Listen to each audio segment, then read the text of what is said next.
Ustaz pernah bertanding di PRU ke-14 kan? Menjadi wakil adun mana, calon mana? Masa tu adun Sikamat. Sikamat Negeri Sembilan Negeri Sembilan. Ustaz, dengan apa yang Ustaz ada ni, pengalaman Ustaz yang lepas-lepas ni. Yalah, last jawatan sebagai pengarah. Semua, kan? Dan kita tengok daripada Ustaz berborak pun, bab politik, cara untuk berdebat di dalam semua dalam kepala je. Parlimen main-main Ustaz pernah masuk apa semua kan. Adakah kerana apa yang Ustaz ada tu, Ustaz dicalonkan oleh UMNO masa tu sebagai calon untuk wakil rakyat? Saya sebenarnya saya tak tahulah sebab orang yang mencalonkan, bukan saya mencalonkan. Tu saya nak tanya, adakah Ustaz memang dah bersedia? Saya pun tak ada jawapan. Saya pun tak pernah expect pun. Sehinggalah saya dipanggil oleh Wakil Datuk Seri Haji Muhammad bin Hassan Tok Mat kan. Masa tu dia kata nak letak bertanding. Macam tu lah kata. Masa tu dia terkejut betul dia kata. MB Negeri Sembilan lagi.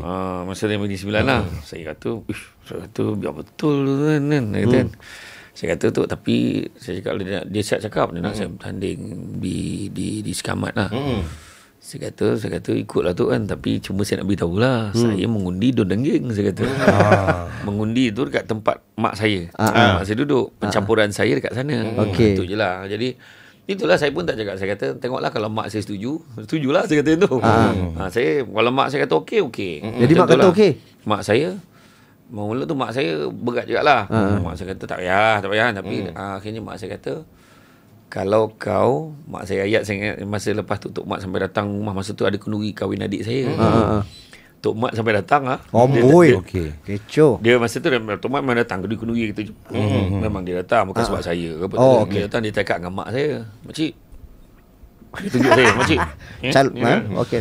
Mak saya, "Apa?" Mak saya. Apa? Lepas tu Lala, mak saya cakap macam ni lah. Mak saya cakap, kalau lah kau ni tak ada rumah, tak ada kereta yang elok. Mak saya istilah saya tu, tak ada kereta yang elok, tak ada rumah, mak tak bagi kau bertanding.